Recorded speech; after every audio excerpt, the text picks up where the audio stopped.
Hey, I didn't know that was going to cause such a stir. I deleted some of the comments, but because I just didn't want it in there, but I didn't know that me talking about, I'm not a street dude, but me talking about it would cause up such a stir.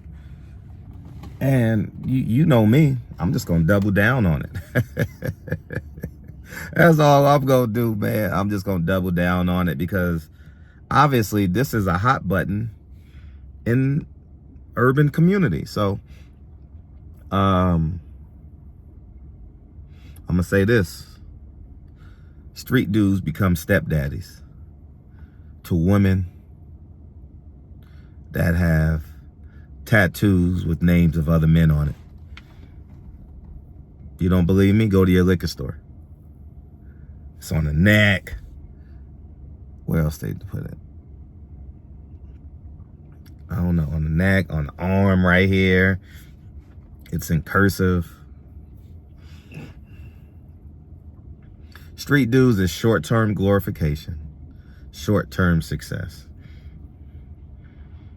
And just think about how many biological kids you done passed up on by being a street dude. How about the wife that you were supposed to marry and start from scratch? And everybody going, hey, there's nothing wrong with being a stepdaddy. I didn't say it was.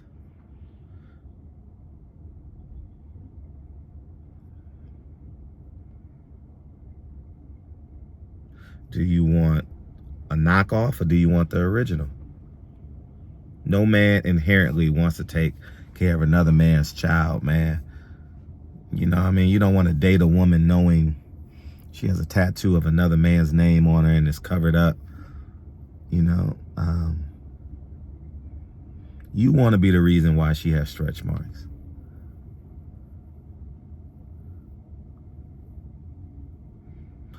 Remember that game MASH we played? Stepdaddy was never on it. You know, when you were 17, visualizing your life and you see the beautiful couple walking down the street, or even your mother and father, you know, you wanted that. You never envisioned being a stepdaddy. If you've ever envisioned being a stepdaddy when you visualized your life, say something in the comment section, please. It's like 1% men who don't want to have biological kids, so they do that. I understand that. There's men that can't have kids. I understand that. But in a 90%, at least 95 percentile, I'm gonna just leave it at that. Men don't want to have stepchildren. And here's why I say you will more than likely have stepchildren with the woman that has tattoos of another man on her. Because you're gonna lose your 20s. That's your foundational years, where you're learning about yourself, what you're great at, what you can't do, what you can't stand, what your vices are, what type of woman you like, what type of man you're becoming, how instrumental will your religious values play, how strong is your family, what type of job you create. Are you going to get a job? Are you going to be an entrepreneur? There's so many questions you answer about yourself in your 20s. Raise my hand. I've never in my life envisioned myself being a stepfather. Never thought about it. Never said, you know, I'm going to take care of another man's kids. I've never thought about it in my life. You know, and that's just the reality of it. People gonna remix this and say, you're hating this, you're hating that. No. I can look at my family. I can look at the neighborhoods in which I grew up in. And you see it.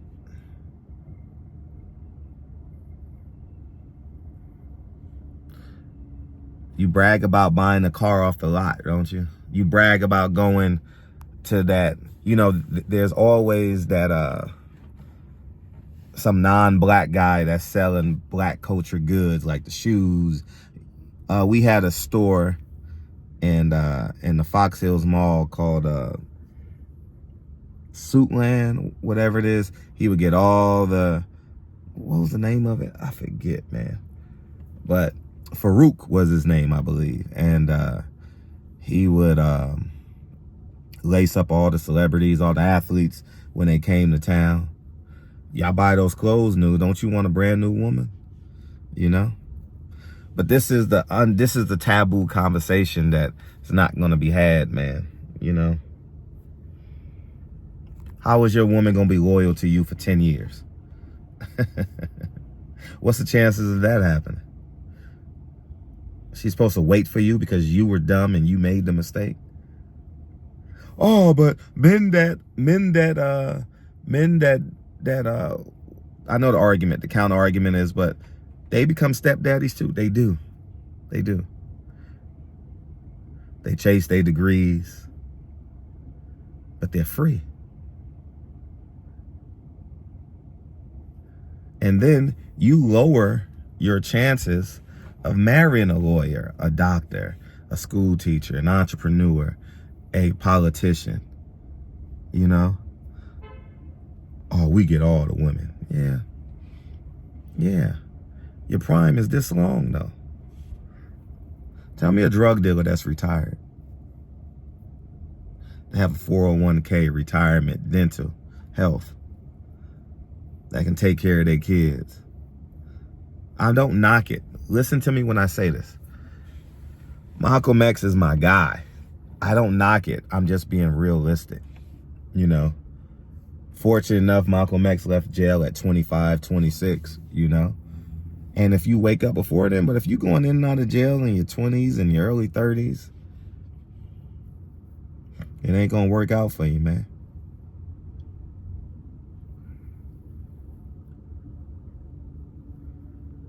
And then I saw a statistic. I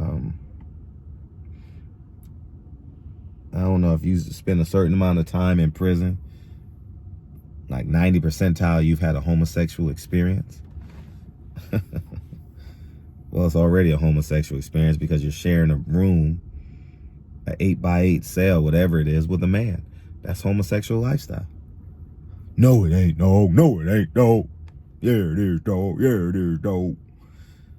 And by no means am I saying that I am a better human than anyone out there. That's not what I'm saying. I'm just strictly data. And this ain't no data by the CDC. This is my eyes.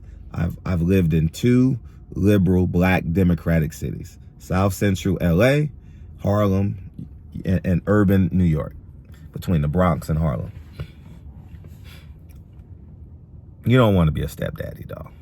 Nah, not the first option. I'm not knocking stepdaddies. I had one. Awesome man, great man, you know. I don't knock it. I'm grateful. It's just not a man's first option. Start being a man. Start going through life working towards your first options. Plan A never respects plan B. Pun intended. Stepdaddy plan B.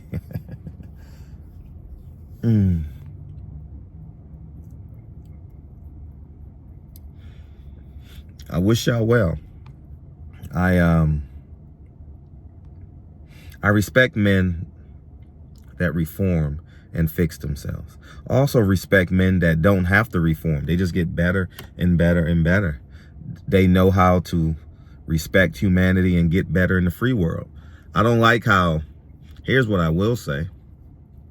I don't like how in the black community, the man who goes to jail gets more respect than the man who's never been to jail, went to college, or started a business and built a family, bought a home. Meanwhile, you 31 just getting out of jail and your family throwing a coming home party.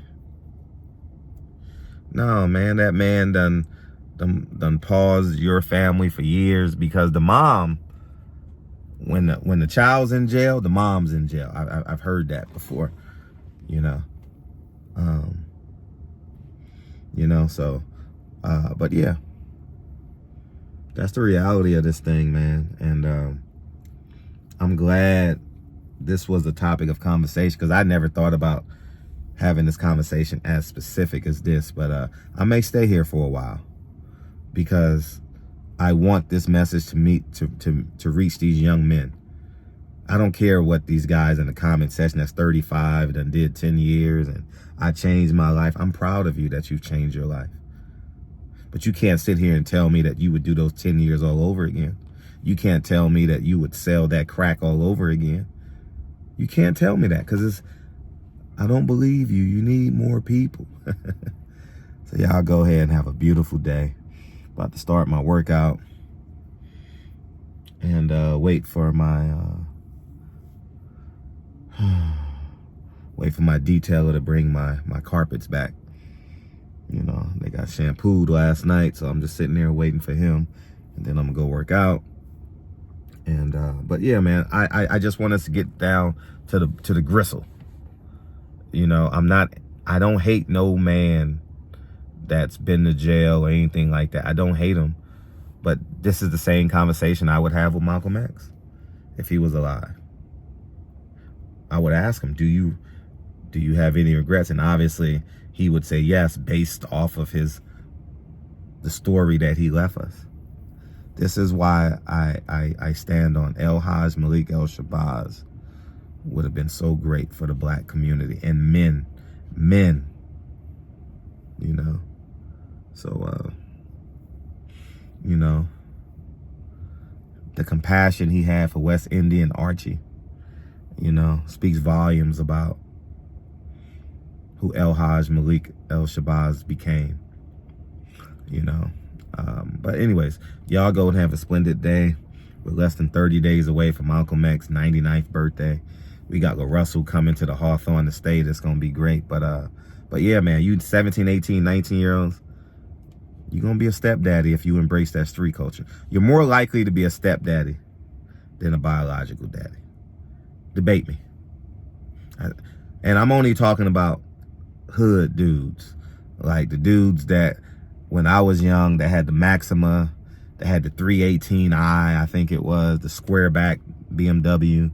The Maximas, when they came out, you know, they had the big trucks. They had the secret compartments with their tools and the drugs in there, and you know, stuff like that. But yeah, man, y'all go ahead and have a great day.